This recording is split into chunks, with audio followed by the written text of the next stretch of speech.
Hello, everyone, and guess what? It's Feel Good Friday. It's a Feel Good Friday. It's a Feel Good. It's a Feel Good.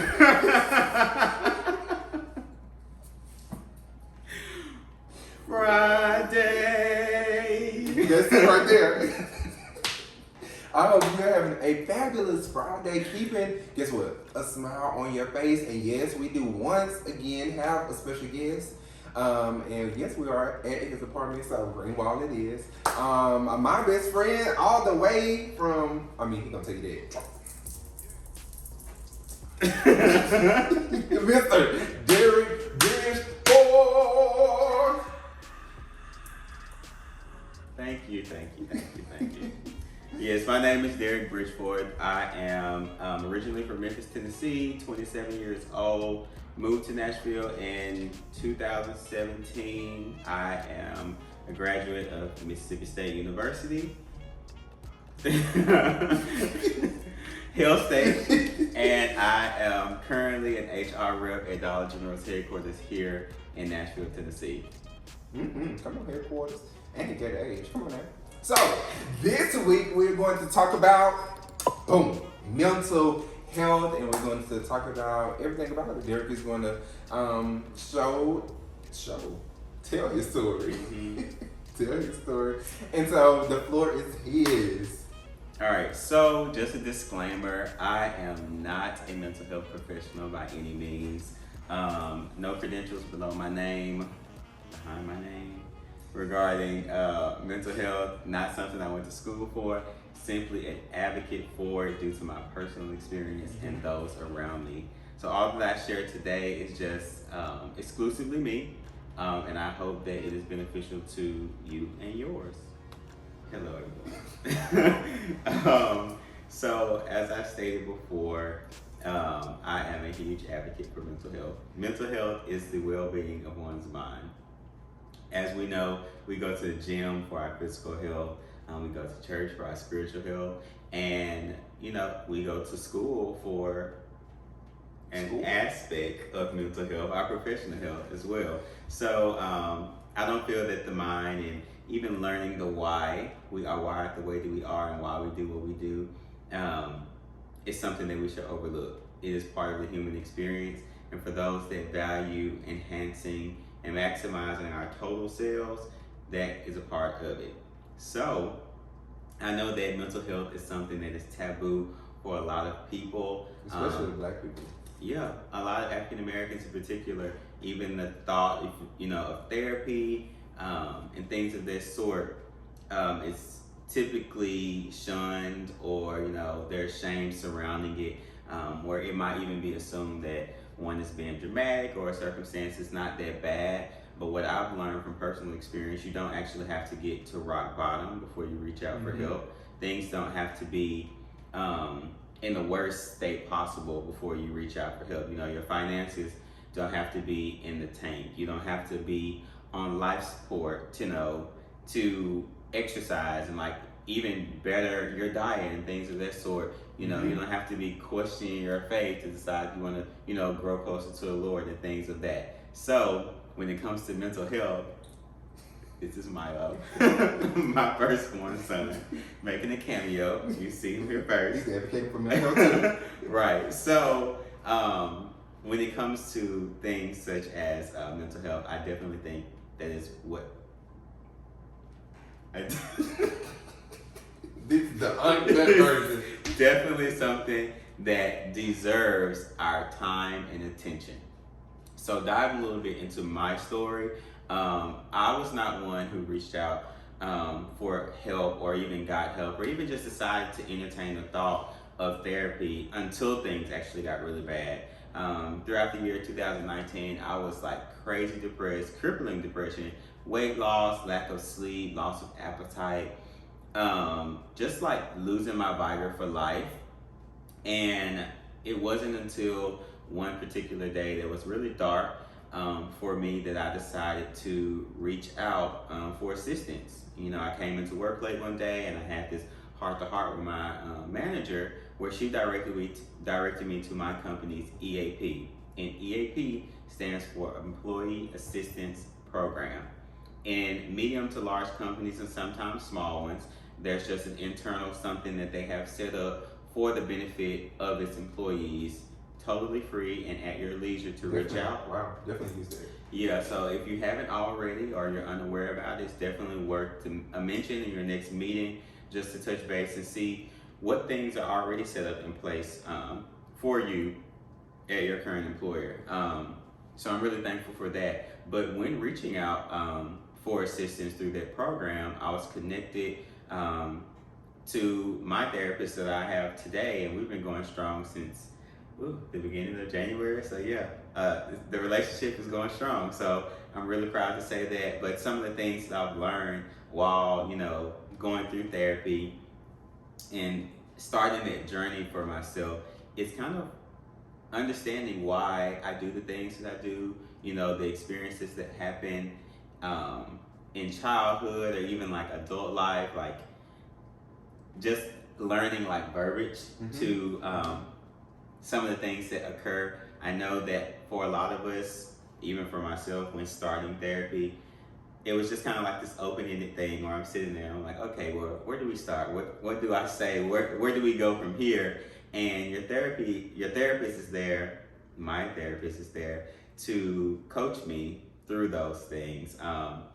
In those moments where you're okay and things aren't terrible, that's great too. Just checking in on a regular schedule with them. I attend therapy typically weekly, and then sometimes it's bi-weekly. But even just touching base, where you're having a professional speak with you and listen to you and give you unbiased advice with your best interests at heart. I love my friends and my family, but it's just not the same experience. Sometimes you have this wall of pride, even if it's a healthy level of pride when it comes to your friends and family, where you don't necessarily want them to see you entirely vulnerable or talk about something that's super sensitive that, I don't know, may change the course of the relationship or just may not be the time for you to, bear that part of you with that family member or that friend. And that's where your therapist comes in, where you can share those secret things that maybe you only pray about or you only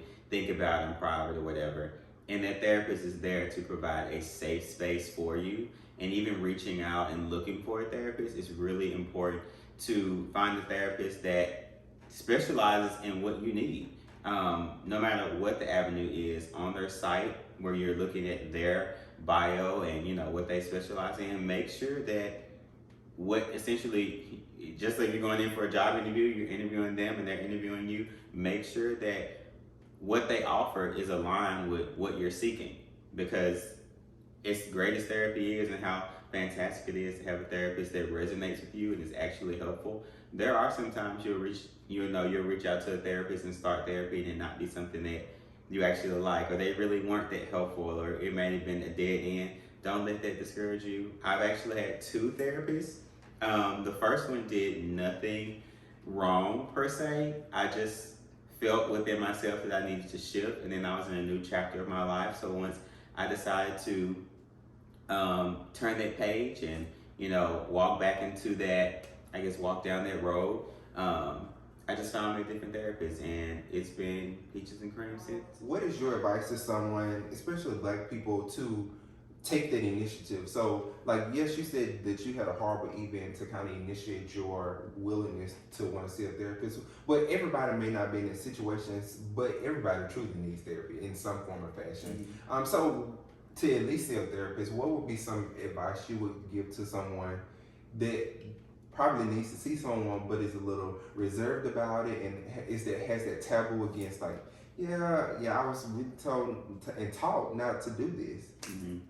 My encouragement is to focus on what's best for you.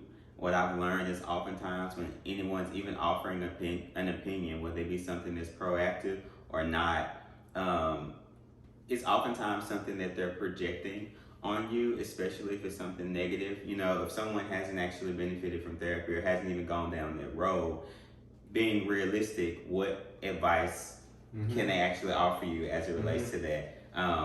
I really respect people's opinion when it comes from a personal experience, but I do realize that just as I stated at the beginning of this video, that my experience may differ from your experience. So if you're wanting to reach out for help for the betterment of you, then let that lead you to make that decision. And also, not that it's a secret, you're not obligated to share with anyone that you're reaching out for help. That is something that is totally up to you. If you have people in your network like myself, super thankful for those people. But if I didn't have anyone in my corner to reach out to and talk to about like, hey, I'm doing this and this is what I learned, you know, be able to discuss certain things. That's not true for everyone.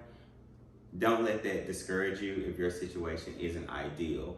And even being born and raised in a space where therapy is frowned upon, or therapy is not a black thing, or you know, therapy is a white thing, whatever the case may be, as we live and we learn, some things we should grow out of. You know, our mind should expand, and we should, you know, time will tell what should be nullified and what should be verified. And when it comes to your mental health, take a look around you.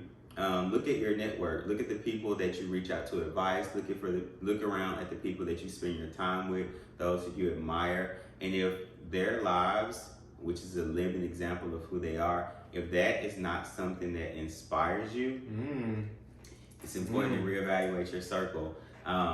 Everyone is not going to be in tip-top shape at all times, but make sure that the people you're surrounding yourself with are continuously putting their best foot forward. It is paramount to surround yourself with people that are going to advance you. Even if you all are running different courses, life is not easy. You know, it's definitely hurdles and layers to this thing called life, and honestly, it's quite exhausting. But it's worth it. Yeah. But it definitely requires you waking up and showing up for others. You show up for work, you show up for your family. If you have kids, you know, you show up for them. Even me, you show up for your pets. Like, there are countless things that we do out of the love for them. So why not internalize some of that? Wow. You know, putting yourself first. You know, self-love is a huge wave that our generation is on and really vocal about, which is fantastic. But when prioritizing self, my mom told me something years and years ago. Come on, Mom. Be the best you that you can be. That's all we can do in this life. And that's something that kind of leads how I navigate life. Leading with love and also being the best me that I can be. So when I'm in doubt, in what way can I exercise love? When I'm in doubt, in what ways am I not giving it 100%? You know, some days we can't actually do that all the time, and then oftentimes when we have a day off, you know, just wake up, it's a new day, snap back into it. So never let someone else project their negative assumptions onto you to deter you from doing what's best for you. Wow. No matter what situation we find ourselves in or what situation you find yourself in, things do get tough. I do realize that I don't know everyone's story and I can only speak for myself. But one thing I'm forever grateful for and proud of myself for is not giving up on me.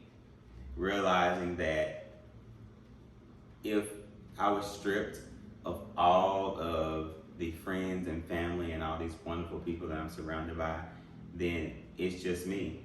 You know, some of us might have essentially had to like raise ourselves, may have to move away and like start on our own. I'm as good as it's going to get when it comes to my life. So prioritizing myself and recognizing my worth and what I deserve, all of that is manifested in my practices. So for someone who is interested in therapy, though I don't feel that everyone needs to be in therapy, I do believe that therapy is beneficial for everyone. So we're wrapping up this episode. It's been great. We talked about mental health. I hope you are inspired. Take notes from Derek. And we will see y'all next week. For guess what? It's the Feel Good Friday. Yeah, it's the Feel Good. It's the Feel Good. It's